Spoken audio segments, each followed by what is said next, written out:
Well, folks, the twice impeached, criminally convicted felon-in-chief Donald the Con Trump is attacking another black woman.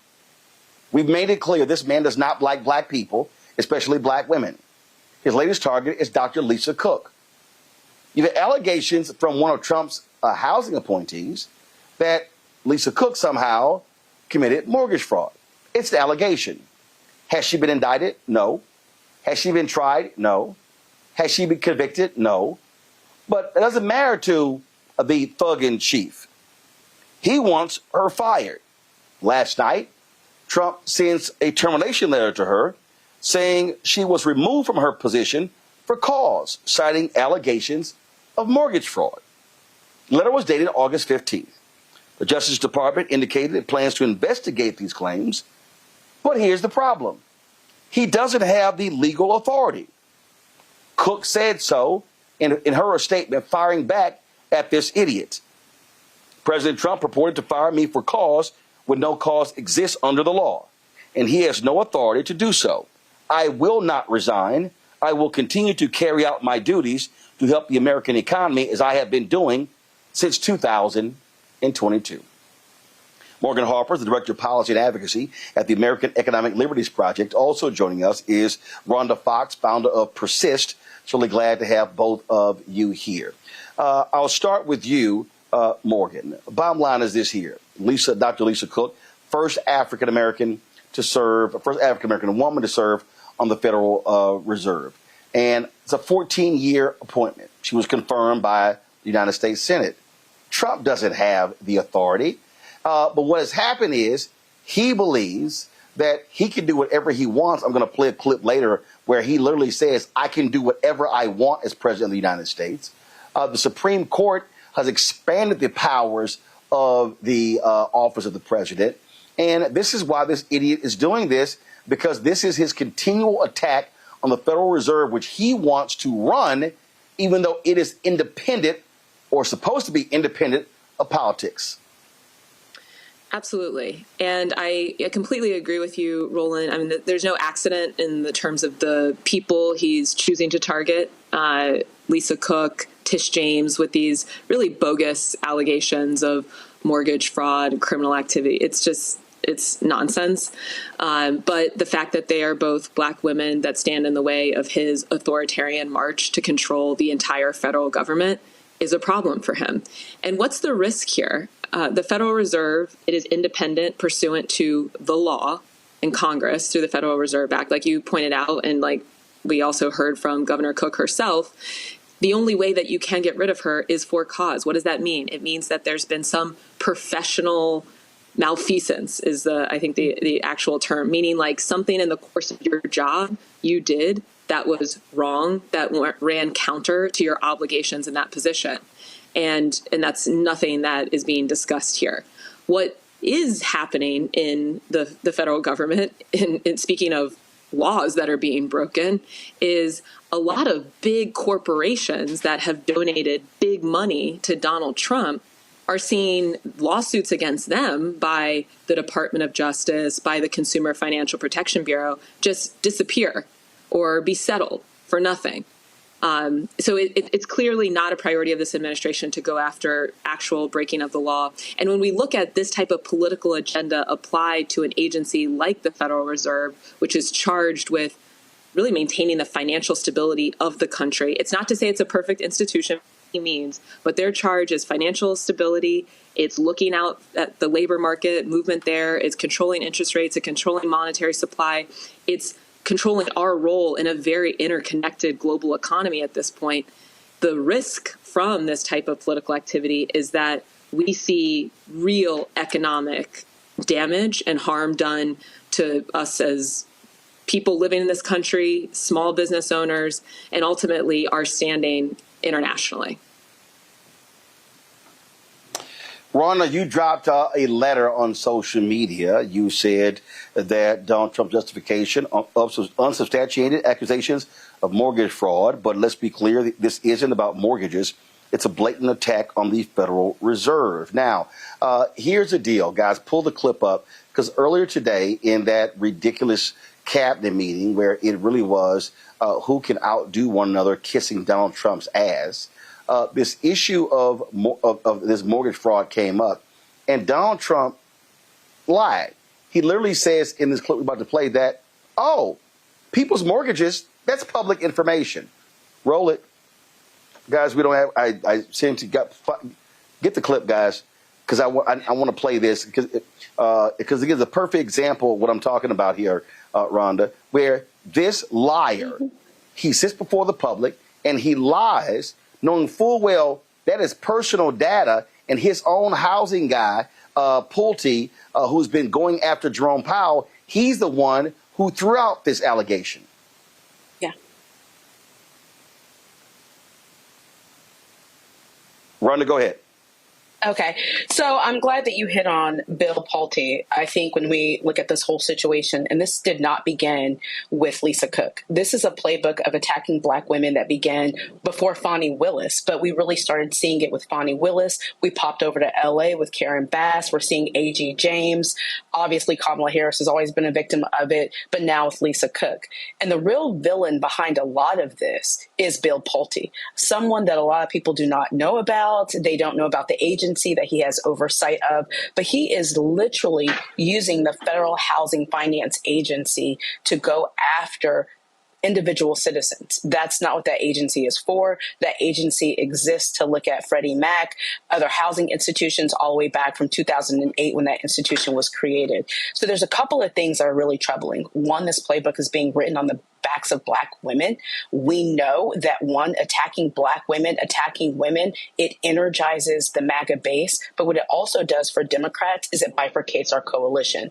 We say, race shouldn't matter. Race should matter. We spend time focusing on all of that because we have our own internal biases that we need to control. We're not going to step out and support and defend Black women, let alone, Roland, you know this better than anyone, 6 million Democrats set out in 2024 because they didn't want to support a Black woman. So by really doing this playbook on the back of Black women, he energizes his base, distracts our coalition, and he's able to put into place an authoritarian regime. And so we're just getting started. But this guy, Bill, is literally weaponizing an agency, using it to go after individuals on mortgage claims, not even anything substantiated. When you really look at mortgage fraud, it's very complicated. It's not oftentimes an intentional mistake. It tends to be a paperwork mistake. And so what we're seeing now is absolutely the worst of the worst. But it's also important to acknowledge race because they are literally going to destroy democracy on the backs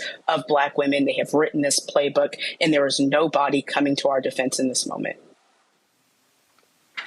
They are going, Morgan, they're going after Letitia James, the New York State Attorney General, as well as Adam Schiff and also Lisa Cook. And to the point that she just made, what we're dealing with, we are dealing with thugs who want to exact retribution and revenge. And for all of the whining and complaining about, how President Joe Biden and Vice President Kamala Harris weaponize the government against him and Republicans, these people are 100% weaponizing the government, targeting their critics. Hell, he even said because Chris Christie criticized him that he was going to launch an investigation into Chris Christie. That's what these thugs are doing.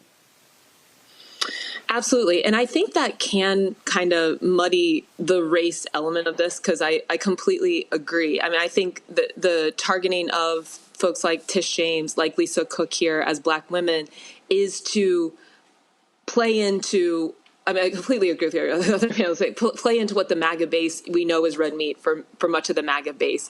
And it also kind of like greases the wheels for the further takeover that will happen throughout the government. And it plays into this racial trope that somehow these women are not capable of managing their finances and so therefore shouldn't be in these positions of government. But again, it's complete nonsense. It's unsubstantiated. But I think that we do run the risk with some of our, even folks that maybe are part of our coalition, of trying to get in the weeds of defending what they may or may not have done with these mortgages. And it's like, No, right? Like we should not be getting into what are the elements of mortgage fraud. Once we start talking about that, we are missing the larger point here, which is yes, this administration is turned into a criminal enterprise. It only serves to reward those who are willing to do their bidding through cash. And they are willing to take down the whole institution of government with them and make it in whatever outcomes they're looking for. And so I think that's important because it's not going to be enough to just point out that there is a racializing of what's happening here. We have to also point out the larger project to make sure that our folks are talking about this in the right way and not getting pulled into the real back and forth that they're looking for, which is distracting from the larger game that they're playing. Right, but Rhonda, it's not either or. It's it's both. I mean, that's what's going on here. They are attacking their critics regardless, but they particularly want to attack African Americans. I've said this repeatedly that these thugs, these maggots, they want to defund Black America.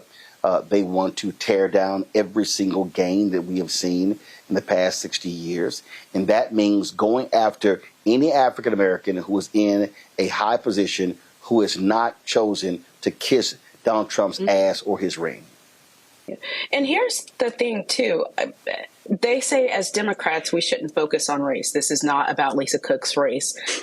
It very much is. And, you know, what's happening by attacking the Federal Reserve, anyone out there, I don't care where you sit, what your politics are, you should be shocked. You should be alarmed. The Federal Reserve is the last standing independent institution. What makes the United States, why nations globally look to us as the dominant superpower is because our central banks are independent of politics.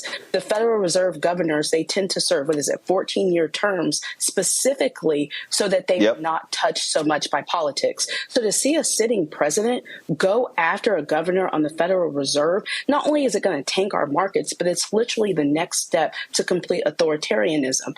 But when you go after a Black woman who's coming to her aid, again, we got to this position because 6 million of our own Democrats didn't want to vote for that Black woman. So now they're not going to step up, take to the streets. MAGA's not going to step up and say, wait a minute, you're destroying my pockets because you're going after this Black woman. It plays into their bigoted, misogynistic fears that, oh, they're coming for us. They got their job, from some DEI woke type thing. That's why we're seeing all of those narratives. But this is literally a ploy, a stunt, so that we are divided, we are blinded as he takes over the central bank. And that is literally potentially the end of democracy.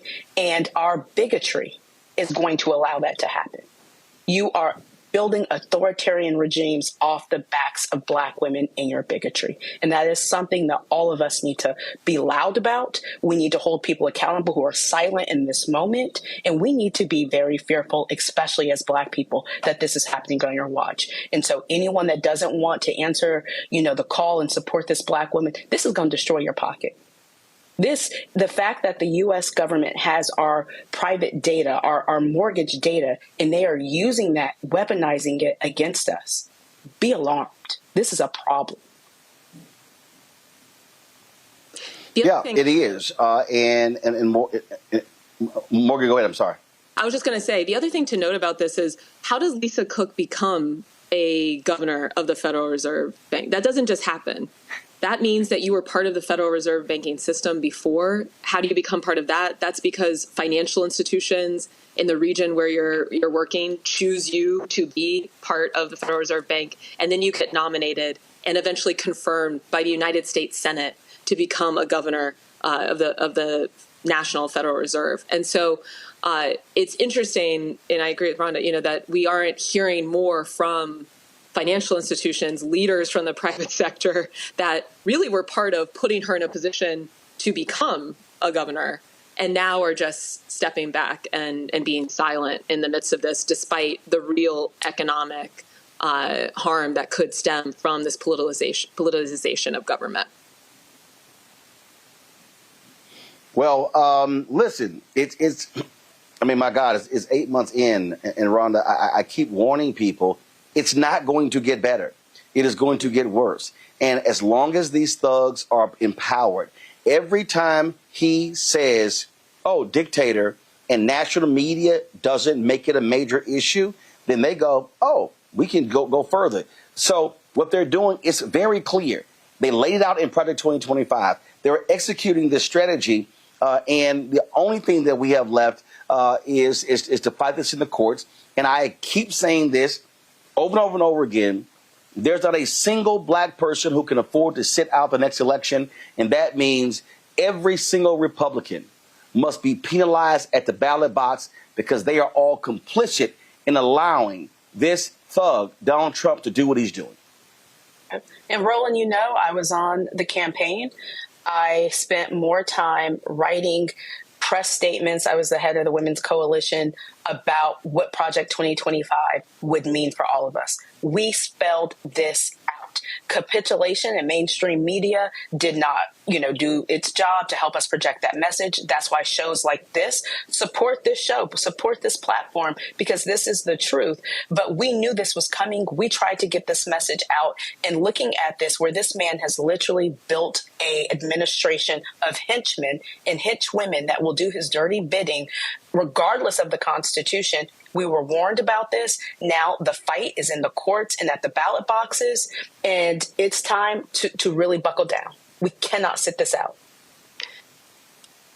I think we need to be real, though, too. And I agree with a lot of what you said, Rhonda and Roland, but the courts are unlikely to be our friend here. I mean, it is the case that, there was a Supreme Court case about the independence of other agency leads. It did seem like the Supreme Court was willing to respect that the Federal Reserve is unique. Hopefully they continue to do that.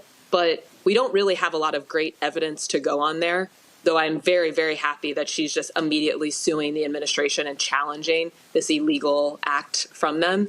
So I do think we also have to consider, that contrast of like what is not happening? What are the type, like I was saying before, what are the types of crimes that they are very comfortable letting sail through, and how they are impacting Americans' pocketbooks every day in a bunch of different industries. And I agree with you, Roland, it's only going to get worse. I think that has to be part of, I am not in charge of any political party, but if I were thinking about, how you message in this moment, I would be considering calling out, some of those entities that are just skirting by and are raising prices, in addition to all of the democratic threats and the risk of authoritarianism here that continues to grow.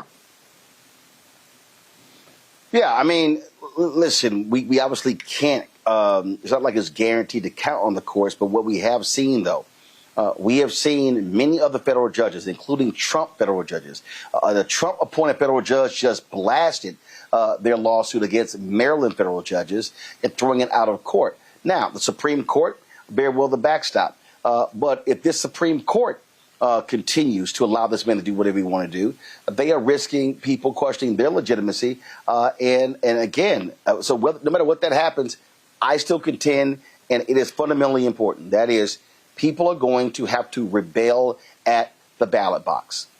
As long as people sit elections out, as long as they don't vote, as long as people complain on social media and don't vote, they are empowering these thugs. They are giving them the right to do what they want to do, and that simply has to stop.